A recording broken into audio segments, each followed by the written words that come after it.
Senhoras, senhores, queridas irmãs, queridos irmãos espíritas, jovens, nossos votos cordiais de muita paz. No dia 26 de junho do ano 2000, no Salão Leste da Casa Branca, em Washington, nos Estados Unidos, celebrava-se um dos maiores acontecimentos do milênio novo e do século novo, porquanto o presidente Bill Clinton, assessorado por um homem extraordinário, o Dr. Francis Collins, geneta, e pelo representante dos laboratórios particulares de nome Celera, o senhor Craig, diante das câmeras de televisão, de emissoras de rádio, com um telefone ligado diretamente a Londres, ao primeiro-ministro Tony Blair, fez a seguinte declaração: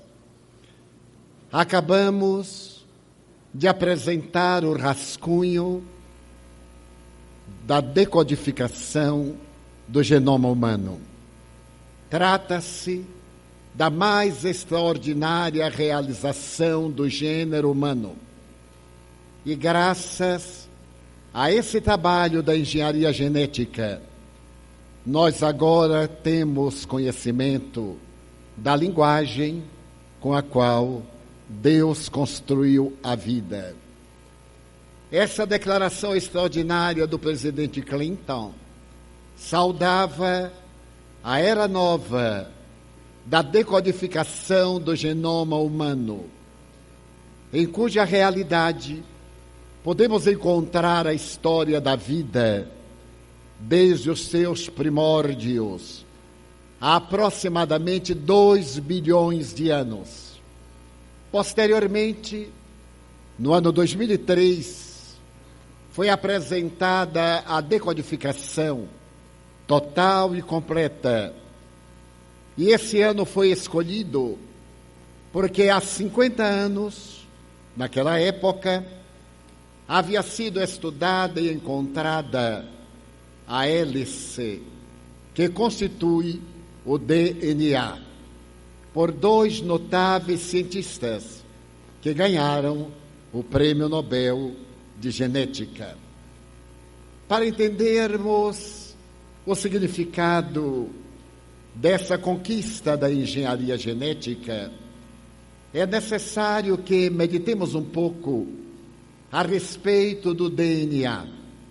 Ele é portador de aproximadamente 3 bilhões de letras.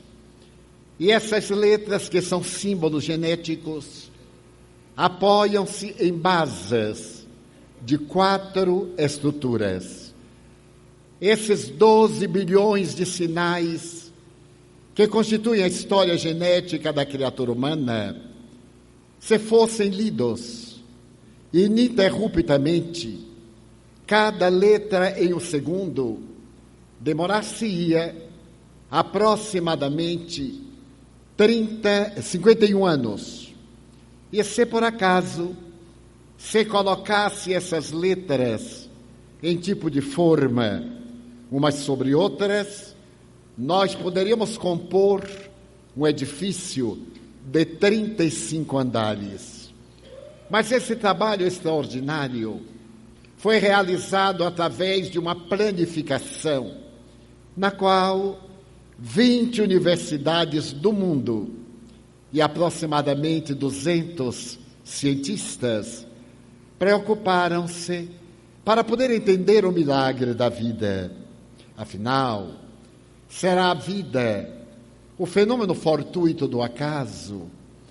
Será a vida, como assevera a mitologia bíblica, resultado de um Deus antropomórfico que, depois de haver elaborado pela sua vontade todo o universo, e especialmente o planeta terrestre conforme nós o conhecemos, tomaria de um bolo de barro o lodo das margens de um regato, e formaria o ser humano nele, soprando-lhe a alma, a ciência jamais pôde aceitar essa expressão de natureza romântica e inverídica. Porque quando nós estudamos o ser humano, sabemos que um adulto é constituído por 100 trilhões de células. E a sua câmara cerebral está elaborada com aproximadamente 100 bilhões de células nervosas ou neurônios cerebrais. Se examinarmos, por exemplo, o aparelho circulatório, que é uma das mais notáveis obras de engenharia, capaz de autodefender-se e de autocorrigir-se, esse sistema complexo é constituído de veias, vasos, artérias e capilares que, se fossem estendidos, dariam entre 150 mil a 190 mil quilômetros de extensão. Mas é um sistema tão extraordinário, autorreparador, que se nós tomamos uma picada de alfinete, de imediato nós destruímos milhares de capilares, que logo são substituídos. Se tivermos um talho, esse organismo prepara um coágulo tampão feito de fibrina para evitar que advenha a morte, exceção aos hemofílicos. Se olharmos apenas o nosso rim, ele é constituído de uma rede de 105 quilômetros de artérias, de veias e de capilares, cantando sim a glória de Deus, mas não como resultado espúrio da lama de um córrego, transformada nesse arquipélago que tem a inteligência para poder nortear-lhe os passos. A decodificação do genoma humano foi uma necessidade da genética, depois de se percorrerem as áreas gloriosas da biologia, da embriologia, da embriogenia, para poder se entender como é que a vida pôde elaborar essa realidade extraordinária que é um corpo, especialmente na sua trilogia de espírito, perispírito e matéria. E a decodificação do genoma humano vem nos oferecer toda a história desta evolução, desde as primeiras moléculas de carbono que se deslocaram das águas que golpeavam as rochas há 2 bilhões de anos, formando os organismos unicelulares, depois aglutinando-os em formas pluricelulares, pousando na intimidade das rochas e formando as primeiras agregações de vida vegetal, e logo depois passando a vida animal através dos peixes, dos batráquios, dos mamíferos, dos répteis, das aves, e na coroa dessa escala a presença do ser humano. Esse extraordinário fenômeno que é a vida fascina pela grandiosidade da sua arquitetura, que a natureza gastou 2 bilhões de anos, repetimos, e ainda não concluiu. Porquanto o Homo sapiens sapiens de há poucos dias já cede lugar ao Homo virtualis, e logo depois estaremos viajando na direção do Homo intuitione para atingirmos a plenitude. A própria forma física da criatura humana, nesses últimos 100 mil anos, desde quando o homem de Neandertal apresentou os primeiros vestígios da inteligência, até os últimos 20 mil anos, quando conseguimos equacionar o enigma da consciência. E é exatamente a partir daí que adquirimos o discernimento, quando a nossa psique experimentou uma fissão, e a partir dali nós podíamos classificar-nos como ego, aquilo que aparentamos, self, aquilo que somos, o discernimento, para podermos distinguir o bem do mal, a beleza da feiura, a realidade da gravitação universal, a vida cósmica, e até tentarmos penetrar no insondável das abstrações.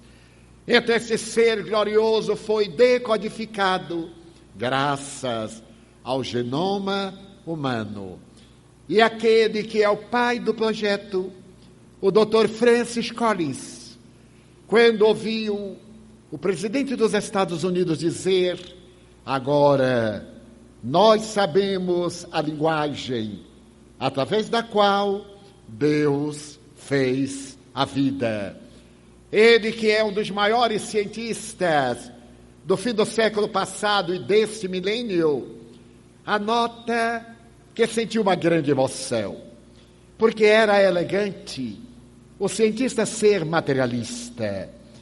A partir do último quartel do século XIX, quando o materialismo dialético, mecanicista, histórico tomou conta das academias do mundo, um sinal de inteligência, de racionalidade, de privilégio mental, era exatamente refugar a religião tradicional e transvestir-se de materialista. Eu recordo-me, por exemplo, do grande filósofo Voltaire, a quem devemos uma grande parte da enciclopédia, que, não aceitando a proposta de um Deus convencional, esse Deus bíblico que marcha à frente do exército de um povo para destruir os outros povos, porque não lhe pertencem, dizia Voltaire: eu, em realidade, não acredito no Deus que os homens fizeram, mas eu acredito sim no Deus que fez os homens. É um Deus transcendental que Allan Kardec irá decodificar na primeira pergunta, exarada em um livro dos Espíritos, quando interroga as entidades venerandas: que é Deus? É fascinante notar que é a primeira vez na história da filosofia, da sociologia, da teologia, da teleologia, que se faz a pergunta corretamente. Porque até aquele momento, a pergunta era feita nos seguintes termos: quem é Deus? E na pergunta já estava embutida a resposta, porquanto o vocábulo quem significa o homem que. Allan Kardec, por ser um profundo conhecedor da língua francesa e de mais 4 idiomas, nos quais se comunicava oral e escrita a linguagem do seu pensamento, faz a pergunta correta: que é Deus? E os Espíritos redarguem: a inteligência suprema e a causa primeira de todas as coisas. É uma resposta extraordinária, mas ela não satisfaz ao egrégio codificador do Espiritismo, que então volta à carga. E que provas se tem da existência de Deus? E as entidades venerandas redarguem em um axioma que aplicais às vossas ciências: todo efeito provém de uma causa, logo, aquilo que não foi feito pelo homem, por Deus foi feito. É uma resposta simples e profunda, como a verdade, porque Sir James Jeans, o notável astrofísico inglês, para nos dar uma ideia da realidade da criação, ele diz-nos, por exemplo: saia caminhando por uma estrada sem iluminação artificial, em uma noite transparente de inverno, e olhe para os céus. Você se deslumbrará vendo milhões de estrelas e se equivoca. Você pode ver apenas 5.000, a olho nu. Equivale dizer 2.500, porque as outras 2.500 estão do outro lado. Quem duvidar, pode contar hoje à noite. Mas se você usar o binóculo, você poderá ver 15 mil. Se usar o telescópio, você poderá ver 150 mil. Se usar o telescópio de Monte Palomar, você poderá vê-las em número de 30 milhões. Mas se você viajar na direção do telescópio Hubble, que se encontra fora da Terra, aproximadamente a 400 quilômetros, você terá a ocasião de ver na nossa Via Láctea 200 bilhões de estrelas cantando a glória de Deus. E poderá ver pela internet, a cada instante, galáxias que são devoradas pelos buracos negros e outras galáxias que se formam como resultado da poeira estelar. E a nossa Via Láctea não é das maiores, porque nós vivemos no universo de aproximadamente 100 milhões de Via Lácteas, que estão além desse Deus antropomórfico que veio em forma humana e nas margens de um regato construiu a criatura humana, indignificando a mulher, porque para poder construí-la, retirou uma costela de Adão, a fim de que ela não fosse independente, fosse sempre parte integrante do ser masculino. Um Deus machista, arbitrário, que realizava um ato e arrependia-se depois, longe desta sabedoria e perfectibilidade que caracteriza o Criador. Celebrando-se hoje o Dia da Mulher, conquista notável, pela qual as mulheres vêm lutando há milênios, e particularmente a partir de 1857, no mês de abril, quando 152 tecelãs em Nova York resolveram ir para a rua protestar pela injustiça de que eram vítimas. Trabalhavam 16 horas e iam pedir aos patrões que lhes concedesse um trabalho de apenas 12 horas. Os patrões acionaram a polícia em Manhattan. A polícia enxotou-as até a fábrica, a polícia montada. E depois que elas entraram na fábrica, trancaram as portas por fora e atearam fogo, matando-as todas pelo crime, o atrevimento de reclamar da carga extorsiva de trabalho aplicado à mulher. Então, aquela Eva da tradição bíblica cede lugar hoje à presença do biótipo feminino, cujo fóssil foi encontrado na África, e é o primeiro biótipo humano, a mulher, de onde se origina toda a realidade da criatura humana, conforme a conhecemos hoje, mas tudo dentro do genoma humano. O Dr. Francis Collins então asseverou que, ao ouvir o presidente da República dos Estados Unidos da América do Norte enunciar o nome de Deus, não ficou constrangido, ficou orgulhoso, porque aquele discurso, que foi preparado por uma equipe especial, ele também fez parte. E essa frase é dele: agora sabemos a linguagem através da qual Deus criou a vida. Mas para podermos entender a atualidade do pensamento espírita, já que a frase de Allan Kardec foi enunciada em 1856 e publicada no dia 18 de abril de 1857 em Paris, transcorreu um período de aproximadamente 143 anos entre o enunciado de Kardec e o enunciado do Dr. Francis Collins, demonstrando que a ciência espírita evolve com o conhecimento.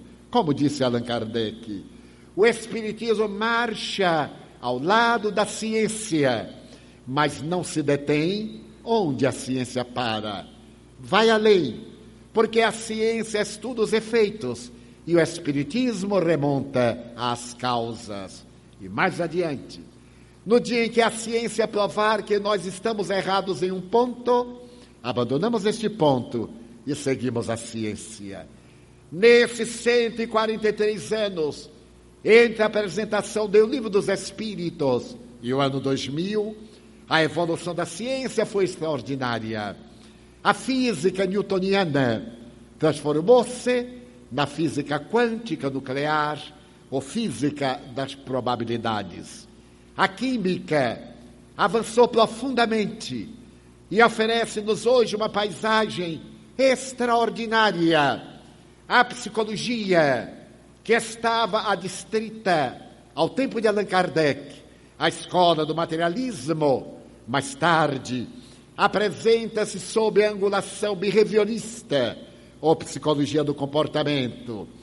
A psicologia de Freud, a psicanálise, mais tarde de Viktor Frankl, através dessa psicologia que é o prenúncio daquela que, por volta de 1975, será chamada a quarta força, ou psicologia transpessoal, que prova a imortalidade da alma, a existência de Deus, a comunicabilidade dos espíritos, a reencarnação, as obsessões e as terapêuticas desobsessivas.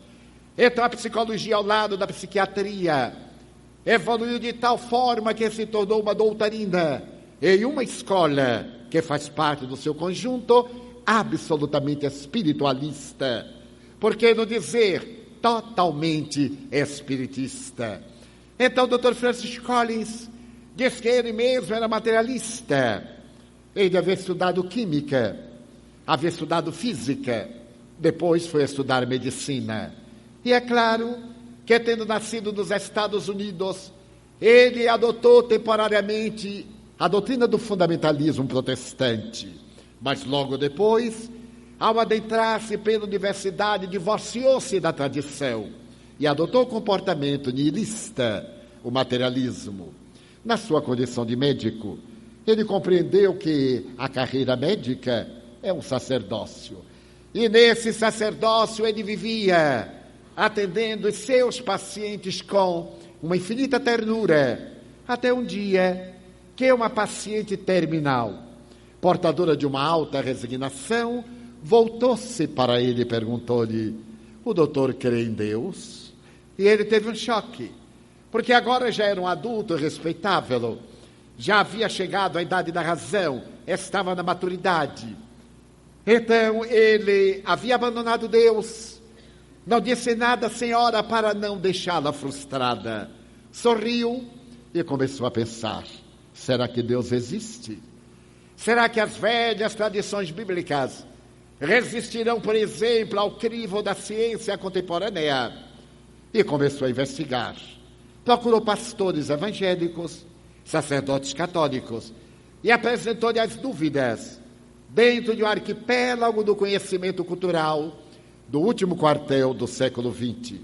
E ninguém respondia com a segurança necessária a respeito da criação do universo, da grandeza de Deus, da causa incausada, do naturas naturans, conforme Spinoza.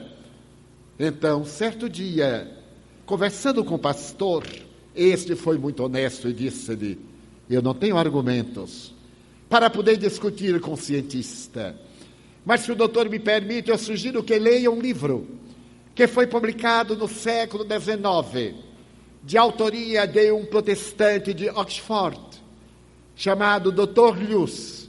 E esse livro faz uma abordagem a respeito do cristianismo.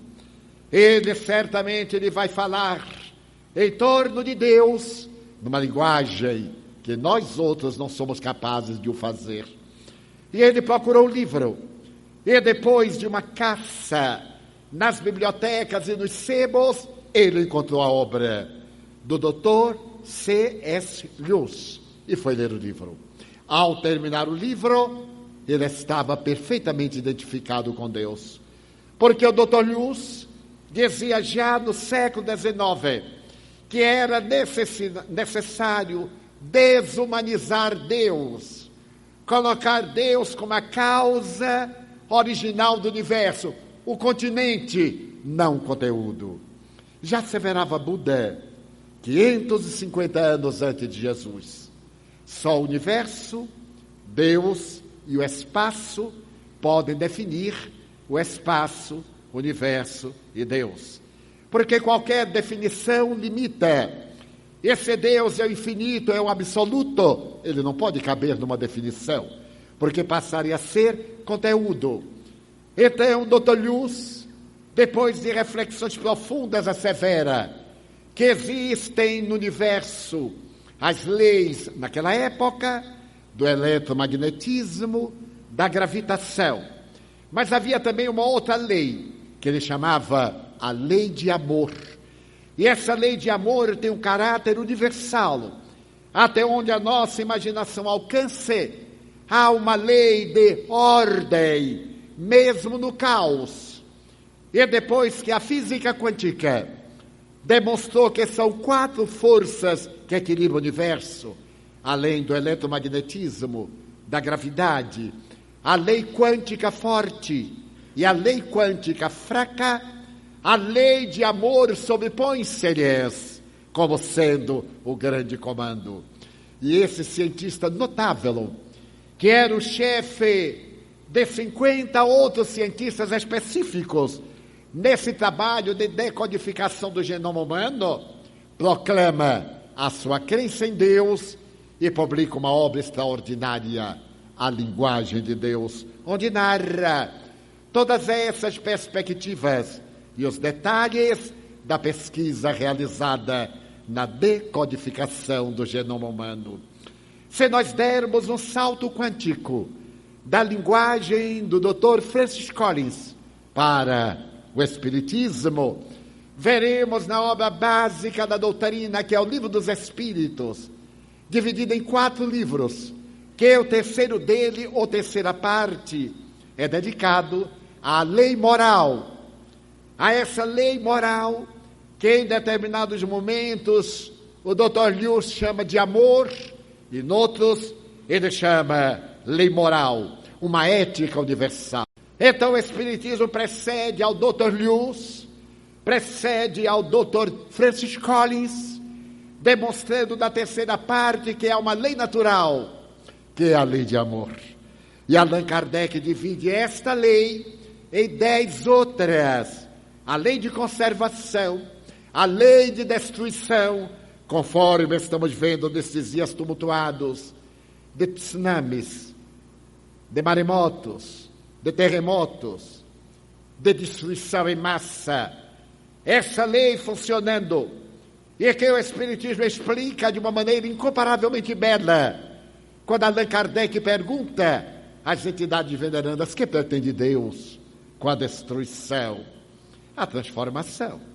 É necessário que tudo se destrua para transformar-se, a fim de que haja o progresso. É naturalmente uma lei natural, que faz parte do código das leis que regem e que vigem no universo em toda a sua grandiosidade. Então a doutrina espírita é perfeitamente atual com a colocação apresentada pelo Dr. Lewis e pela conclusão do Dr. Francis Collins a respeito de Deus. Mas é fascinante também acompanharmos que por volta do ano 2002, um outro geneta do comportamento, o Dr. Jim Hammer, depois de trabalhar durante muito tempo com os genes humanos, com DNA, ele e uma equipe para poder estudar o nosso comportamento, chegaram a uma conclusão que o nosso DNA tem 35 mil genes. Os genetas acreditavam que seriam 100 mil, mas depois da decodificação, se pôde estabelecer o número exato de 35 mil. E então, essa equipe chegou a uma conclusão que desses 35 mil genes, um deles é o gene de Deus.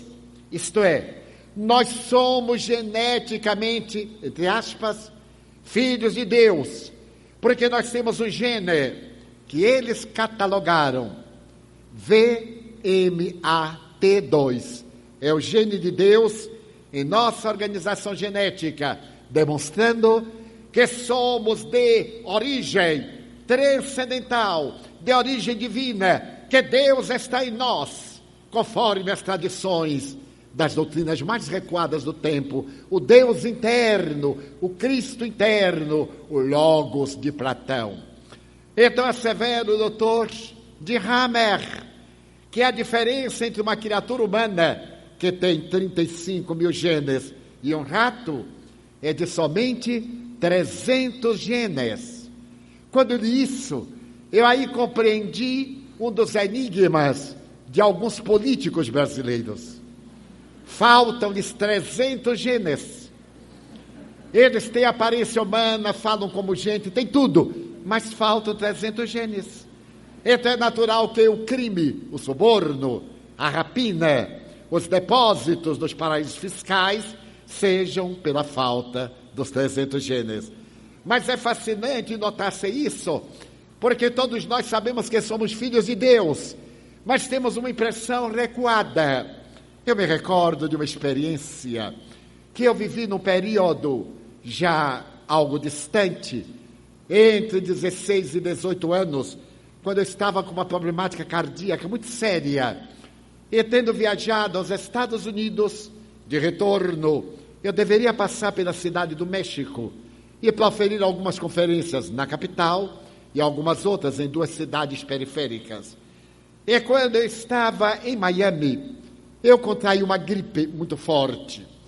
E ao saltar na cidade do México, gripado, com angina pectoris, depois do terremoto, que deixou uma camada de poeira no ar durante vários anos, eu peguei uma virose. Havia uma virose estranha.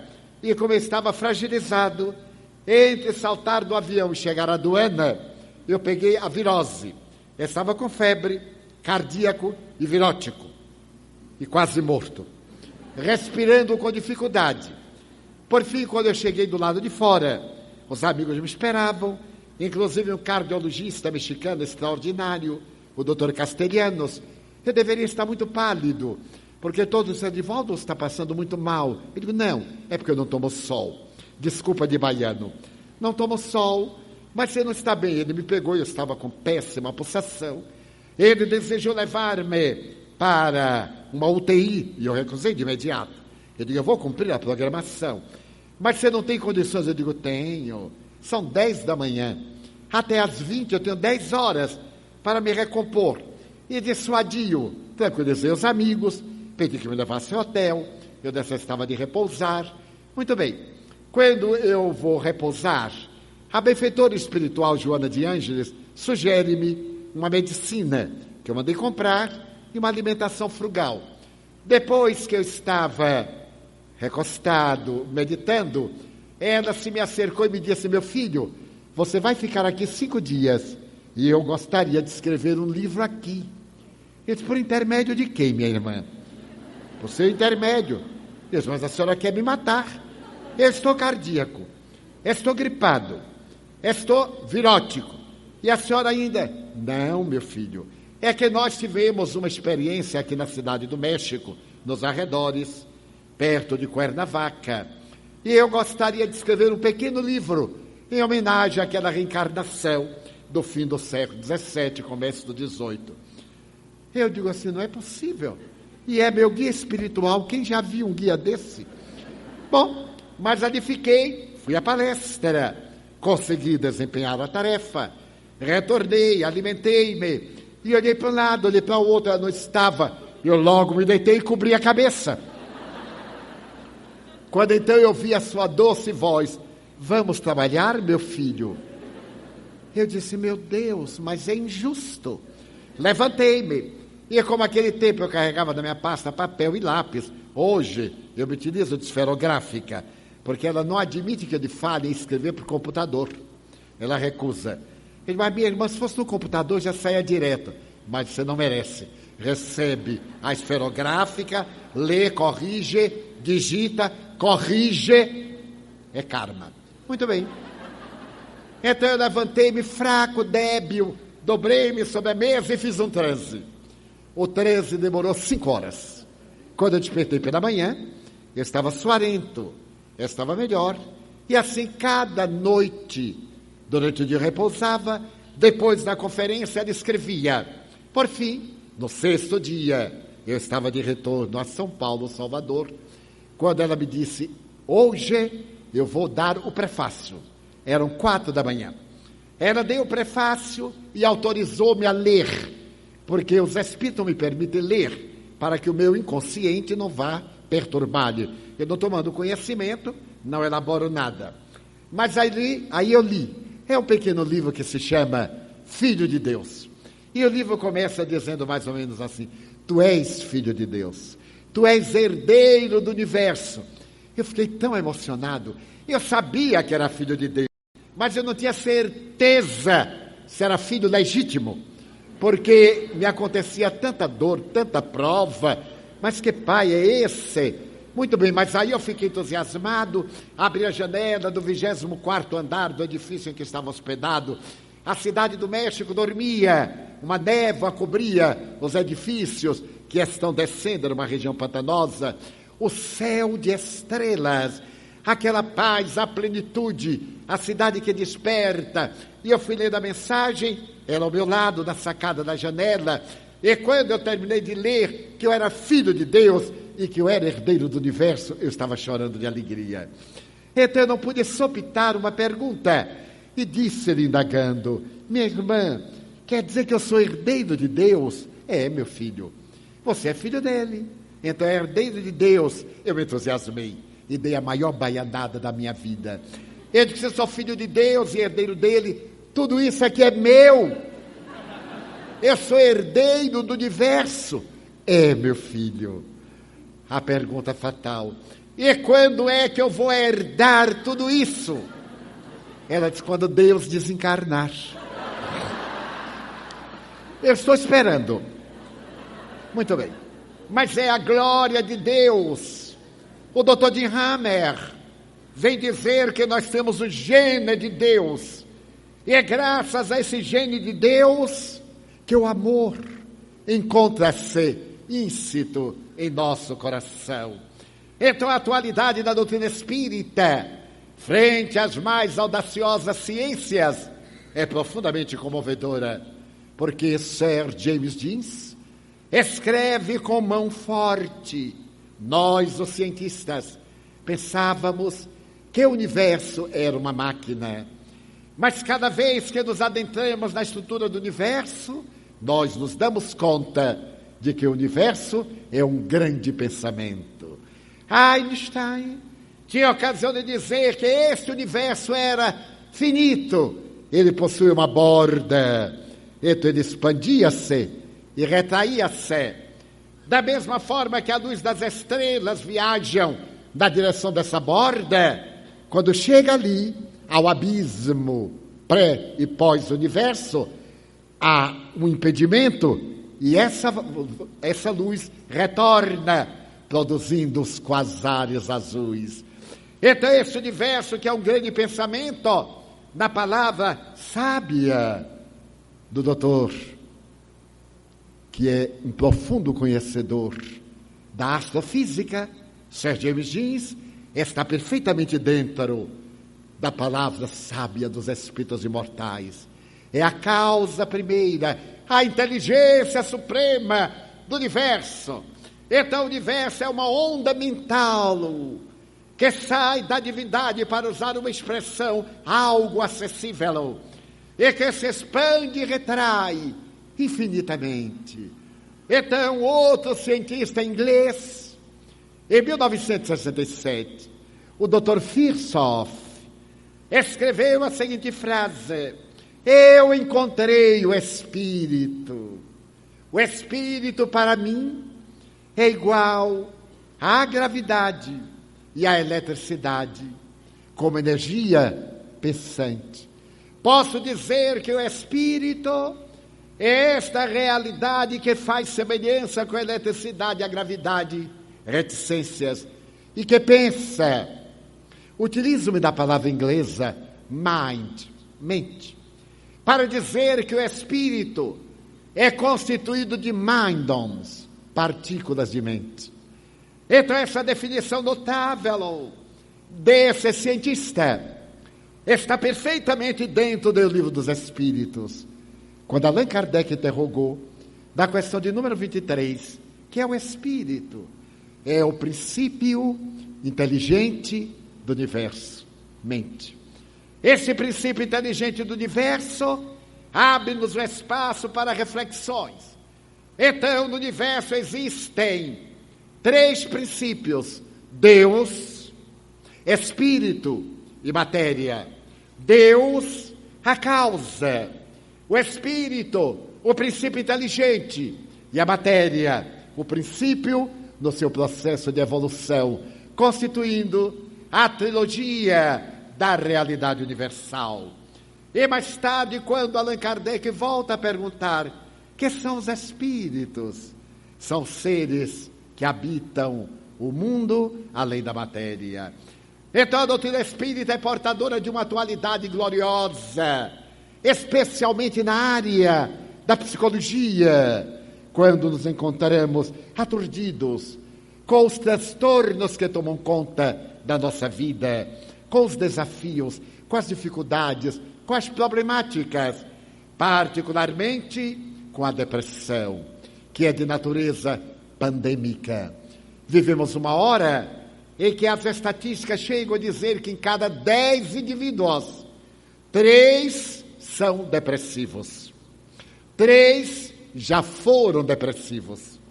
3 serão depressivos. E o que fica, Deus que o acompanhe, porque ninguém sabe o que vai acontecer.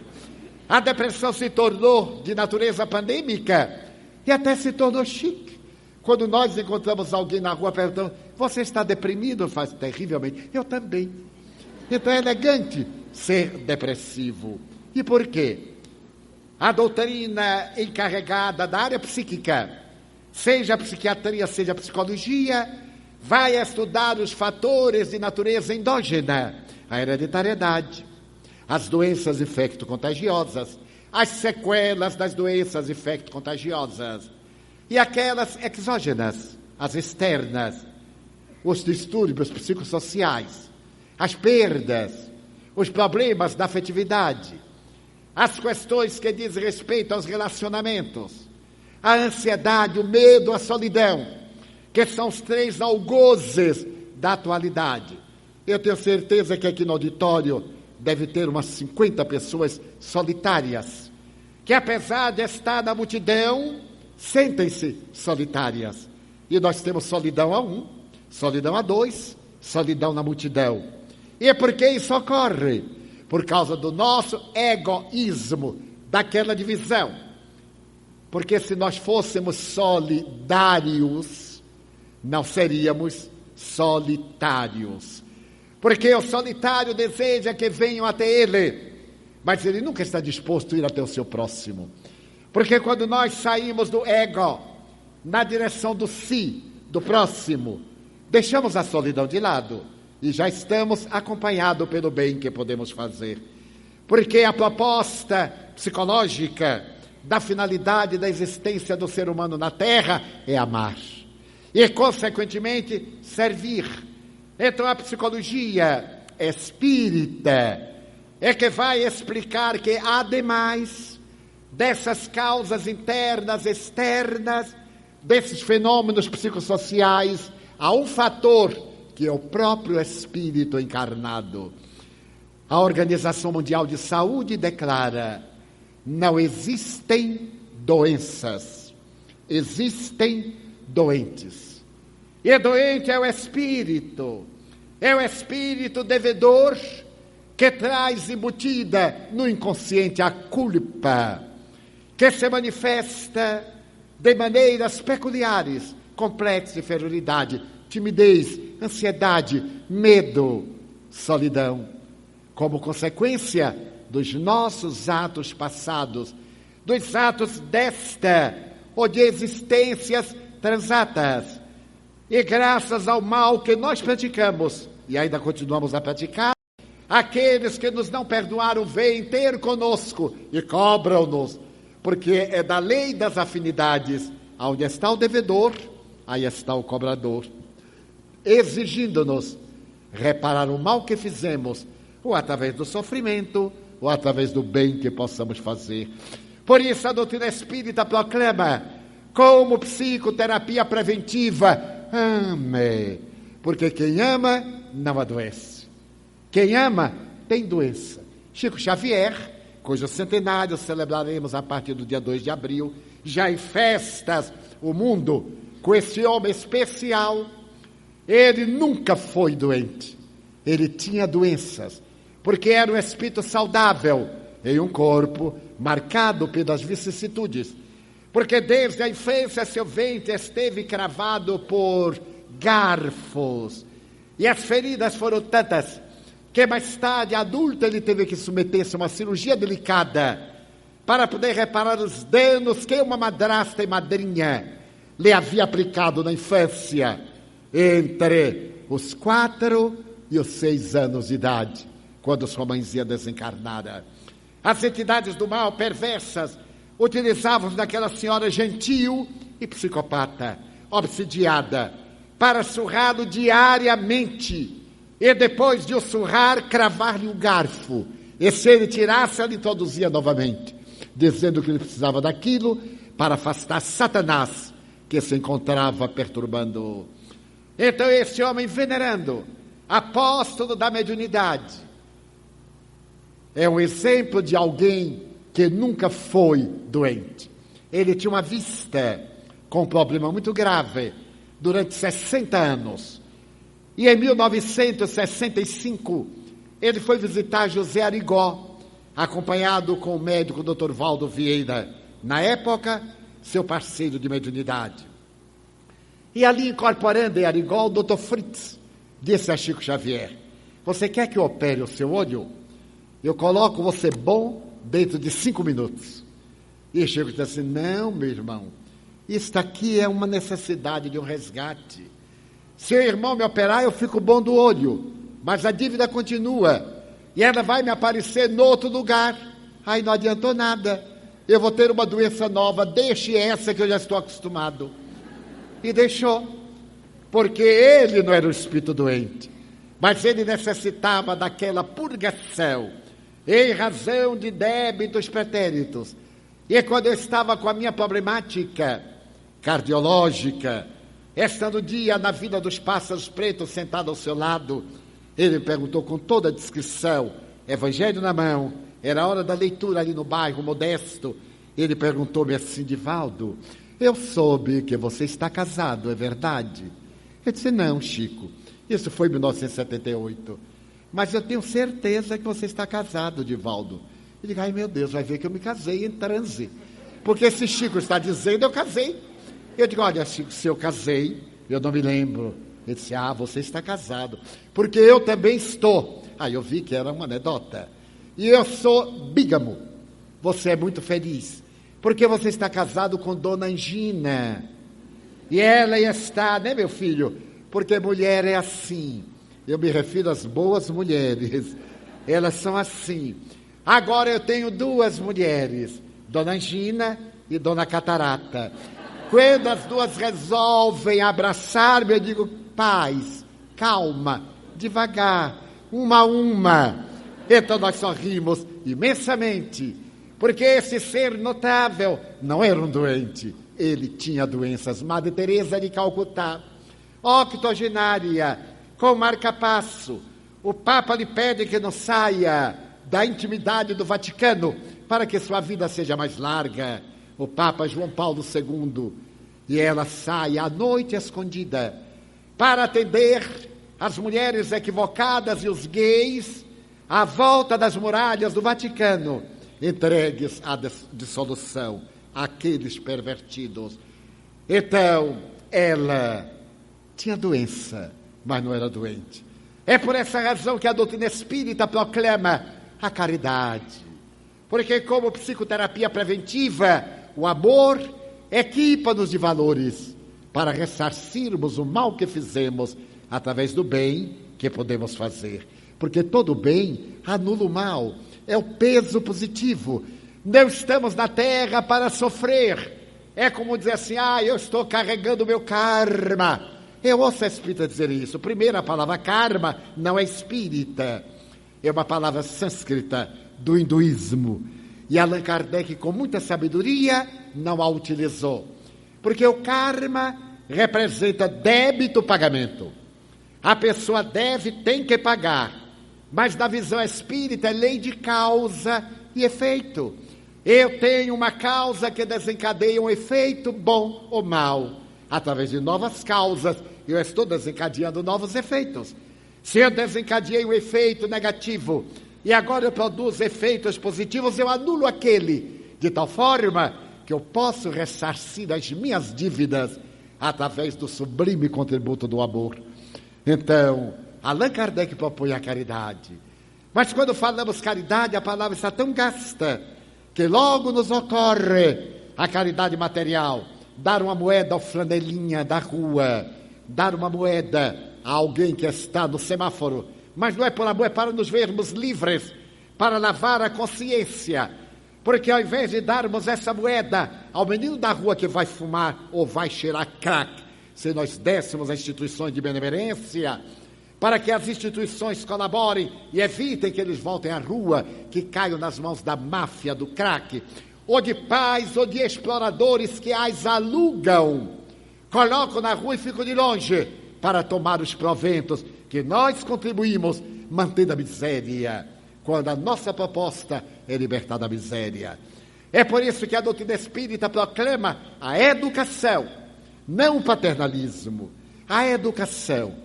Questão 685, letra A, comentário de Allan Kardec. Somente a educação.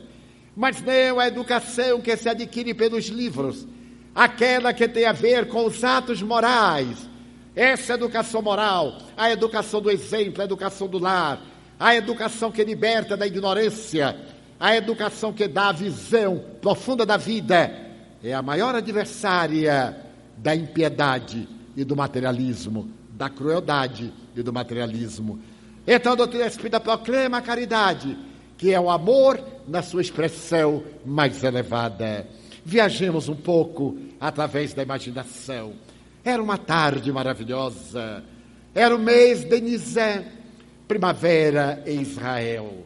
Na escadaria do templo estava sentado um homem de beleza ímpar, lá longe, pelos montes de Gilboé, o sol escondia-se e fechava suavemente seu leque de plumas douradas. Havia na paisagem, ali no Vale do Cedron, uma brisa perfumada carreada pelos ventos. Quando passa uma mulher e vê esse homem na escadaria do templo, havia nele uma beleza seráfica, os cabelos no tom do cobre sujo do ouro velho, partidos ao meio, caindo sobre os ombros em madeixas, misturando-se com a barba que lhe desce pelo tórax magro. 2 olhos, que são 2 pedaços de um céu azul, salpicados por 2 estrelas. O nariz afilado, os lábios polpudos, o rosto bem desenhado, a testa larga. A mulher passa e fascina-se. É uma vendedora de ilusões. E ao ver aquele homem de beleza singular, ela o contempla emocionada, vestida a Babilônia, e diz-lhe docemente: eu sei que tu és um estrangeiro. A tua barba, os teus cabelos dizem-me que tu és nazareu ou nazareno. Também eu sei que tu és viajante, porque os teus pés estão cobertos do pó da estrada, nas tuas alpercatas gastas, e percebo também que alguns espinhos arranharam-te a face superior do pé. Nazareno, eu quero te dizer que eu sou vendedora de ilusões e que resido ali ao lado do templo, naquele palacete. Os homens oferecem-me tributos, verdadeiras fortunas por uma noite de orgia. e eu os detesto. Hoje mesmo eu recusei um sacerdote do templo, um legionário romano, e um viandante, vendedor de perfumes de terras longínquas, porque é o meu aniversário.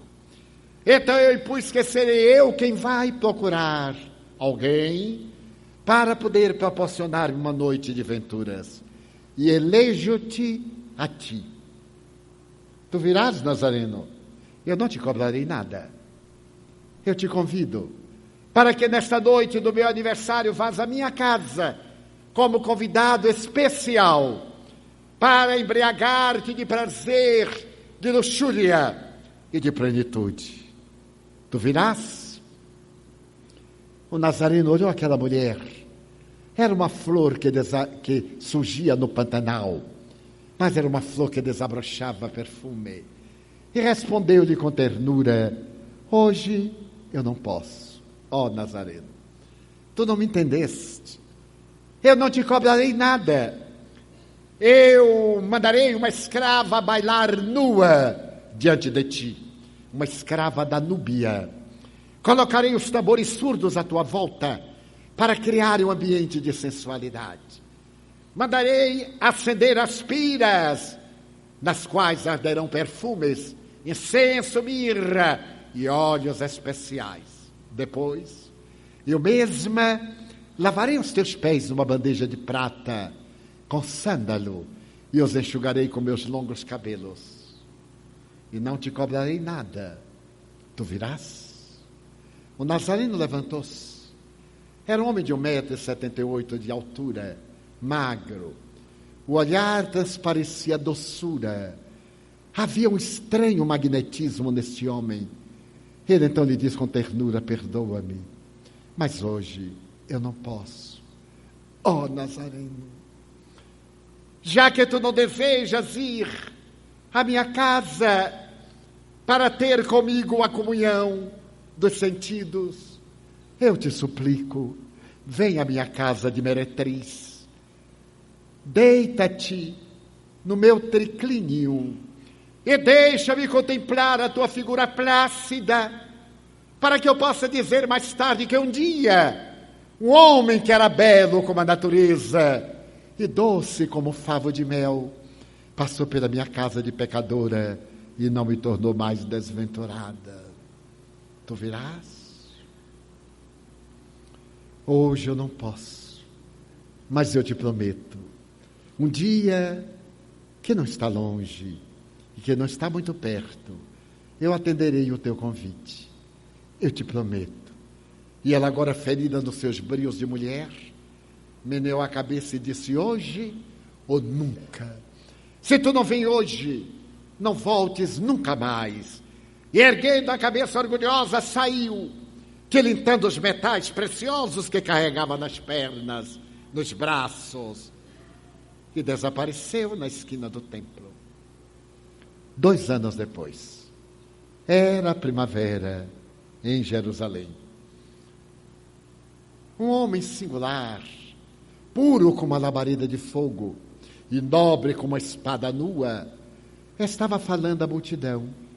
Ali estavam aleijados, portadores de ranceníase, de dermatoses, loucos. A sua voz era um cântico, suave e doce, que mergulhava o coração da criatura e dulcificava-o. Quando de repente acercou-se uma anciã, chegou-lhe ao ouvido e falou-lhe qualquer coisa. E perguntou-lhe: tu virás? Sim, eu irei contigo. A mulher segurou-lhe a mão, atravessou uma ravina na direção de uma furna e disse-lhe: aí dentro, Senhor. Então ele teve aquele choque do claro escuro, fechou os olhos e estendeu os braços e foi na direção de uma voz que aboiava sofrimento. Os dedos longos tocaram uma cabeça úmida de pus e o corpo pútrido exalava odores nauseantes. Ele abriu os olhos, era um corpo deformado. Então, naquele momento, uma voz soturna gritou: que queres de mim?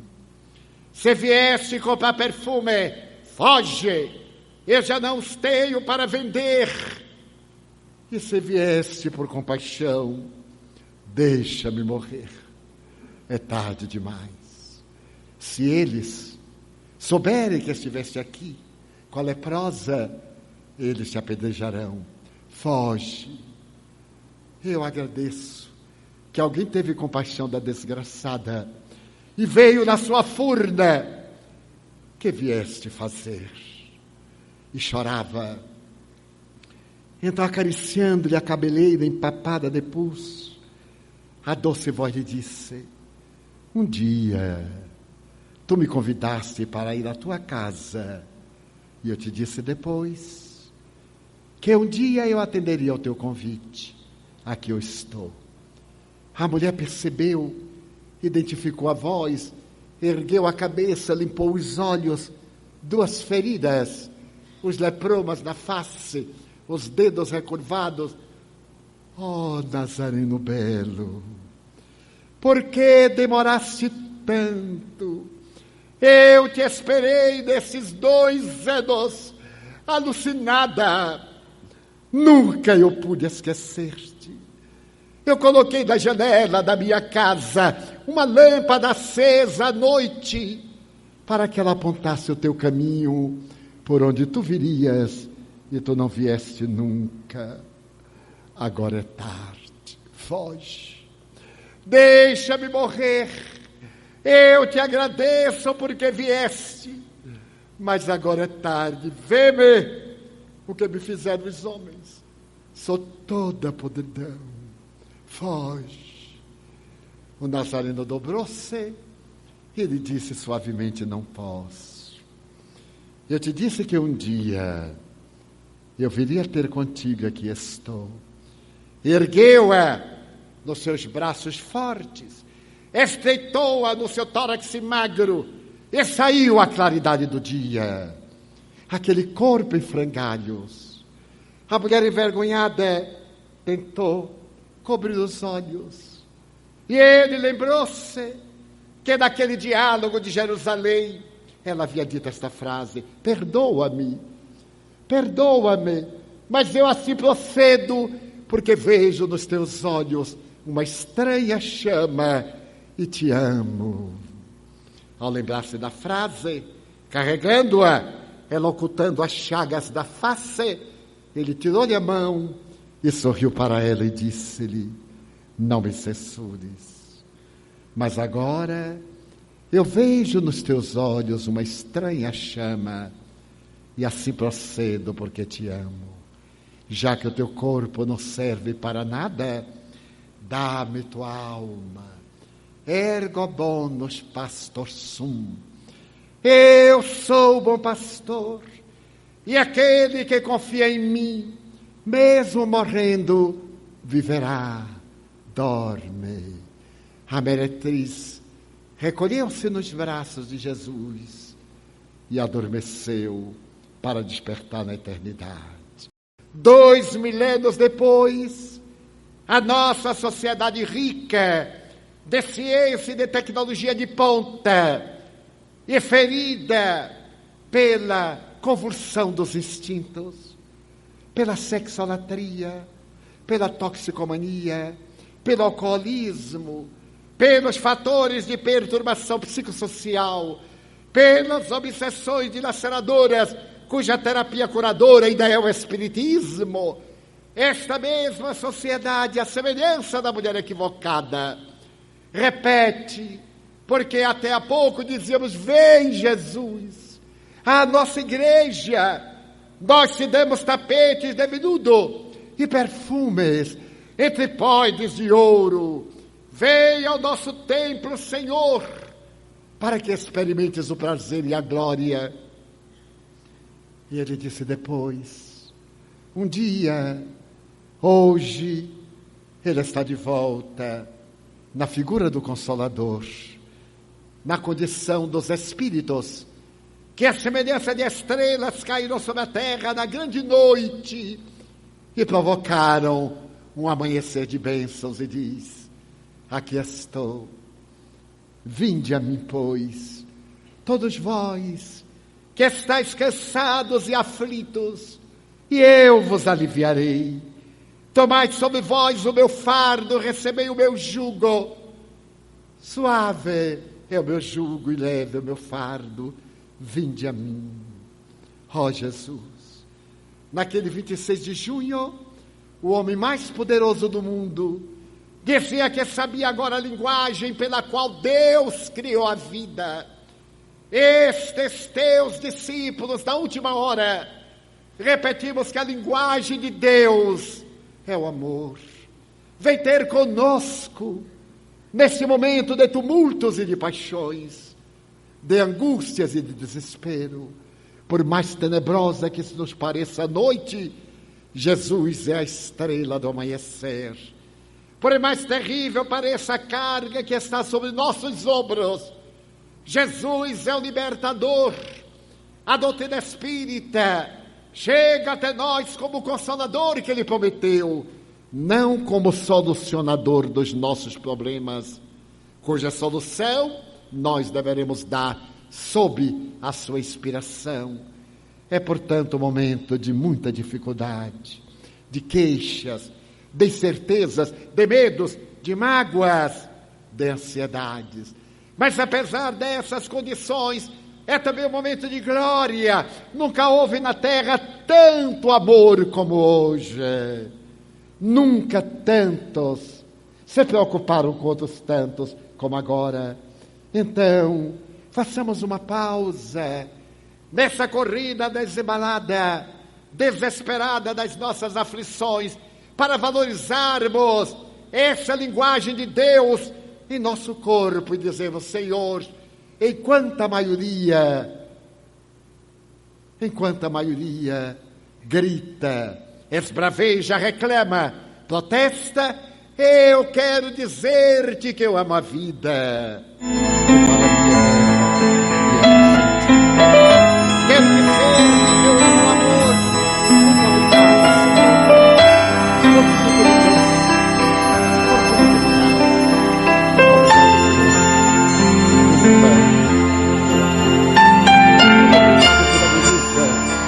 Que os meus olhos vejam o altar da natureza, olhos que veem o céu, a terra e o mar, que acompanham a ave ligeira, que voa fagueira pelo céu de alegria, e se detém na terra verde salpicada de flores em tonalidades mil. Muito obrigado, Senhor, porque eu posso ver meu amor, mas diante da minha visão eu detecto os cegos, porque faço uma oração, porque eu sei que eles tropeçam na multidão, choram na solidão, vivem na escuridão. Por eles eu oro e a ti eu imploro comiseração, porque eu sei que depois desta lida na outra vida, eles também enxergarão. Muito obrigado pelos ouvidos meus, que me foram dados por Deus, ouvidos que ouvem o tamborilar da chuva no telheiro, a melodia do vento nos ramos do salgueiro, as lágrimas que vertem os olhos do mundo inteiro, ouvidos que ouvem a música do povo que desce do morro na praça a cantar, a melodia dos imortais. A gente ouve uma vez e não esquece nunca mais a voz melodiosa canora do boiadeiro e a dor que chora e que geme no coração do mundo inteiro. Pela minha faculdade de ouvir, pelos surdos eu te quero pedir, porque eu sei que depois desta prova, na vida nova, eles escutarão. Obrigado pela minha voz, pela sua voz, pela voz que canta, pela voz que ama, que legisla, que ensina, que alfabetiza, que trauteia uma canção, pela voz que teu nome profere com sentido e emoção. Mas diante da minha melodia, eu encontro na terra os que são vítimas de afasia. Eles não cantam de noite, eles não falam de dia. Oro por eles, porque eu sei que depois desta prova, na vida nova, eles cantarão. Obrigado pelas minhas mãos, mãos que aram, mãos que semeiam, mãos que agasalham, mãos de ternura que libertam da amargura, mãos dos adeuses que limpam feridas, que enxugam lágrimas, suores das vidas, pelas mãos de sinfonias, de poesias, de cirurgias, de psicografias, pelas mãos que atendem a velhice, a dor, o desamor, pelas mãos que no seio embalam o corpo de um filho alheio, sem receio, e pelos pés que me levam a andar sem reclamar. Obrigado, Senhor, porque eu posso caminhar. Diante do meu corpo perfeito, eu vejo na terra aleijados, amputados, marcados, paralisados, que não se podem movimentar. E oro por eles, porque eu sei que depois desta expiação, na outra reencarnação, eles também caminharão. Muito obrigado por fim, pelo meu lar. É tão maravilhoso ter um lar. Não é importante ser uma mansão, um duplex, uma favela, um ninho, um Gramato de Douro, um bangalô, seja lá o que for, mas que dentro dele exista a presença do amor. Amor de mãe, ou de pai, de mulher, ou de marido, de filho, ou de irmão. A presença de um amigo, alguém que me dê a mão, porque é muito triste viver na solidão. Pelo menos a companhia de um cão. Mas se eu não tiver a ninguém para me amar, nem um teto para me agasalhar, nem uma cama para repousar, nem aí reclamarei. Pelo contrário, eu cantarei: obrigado, Senhor, porque eu creio em Ti. Obrigado, Senhor, porque eu nasci pelo Teu amor. Obrigado, Senhor, pela Sua atenção. Obrigado, Senhor.